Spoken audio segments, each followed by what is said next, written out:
ডাক এখনো জীবিত আছে। তারা এখন যে কোনো মুহূর্তে ডাক করতে পারে, যে কোনো মুহূর্তে কর্মকর্তা কর্মচারীদের এমনকি গ্রেপ্তারও আসতে পারে। আমরা গ্রেপ্তারকে ভয় পাই না। আমরাও ছাত্র জীবনে ছাত্র রাজনীতি করেছি। আজকের দাদা নেতা সেজেছে, বলছে আমি অমুক ছিলাম সমুখ ছিলাম। আমি দেখি জীবনে মিছিল নেই, তারা ভণ্ড। আমি দেখছি রাজাকার, সরাসরি রাজাকার। তারাও কিন্তু মুক্তিযোদ্ধার সার্টিফিকেট দিয়ে জানি কে কোন দল করবে।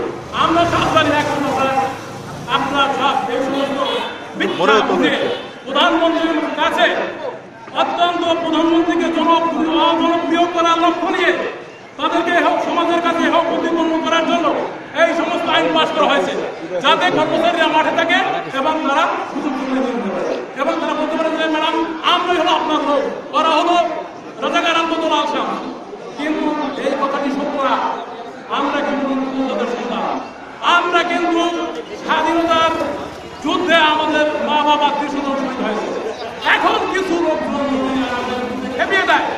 আমরা আমাদের সর্বোত্তম শক্তিকে তাদের আমরা প্রতিহত করবো। আমরা আমাদের জীবন থাকতে এই বৈষম্য আমরা মেনে নেব না।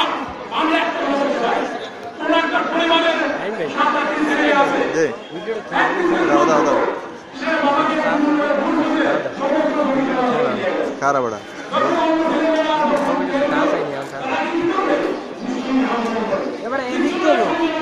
বঞ্চিত সন্তানরা মা বাবার বিরুদ্ধে এবং সেই অসাধু সন্তানের বিরুদ্ধে দাঁড়িয়ে যাব এবং আমরা দাঁড়িয়ে আছি।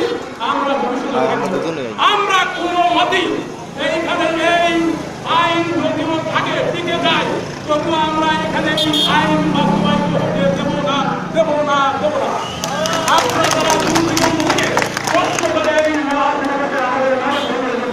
সবাই শ্রম দিয়ে কম্পিউটারের মেধা দিয়ে বিভিন্নভাবে আমাদেরকে ভাইদের যারা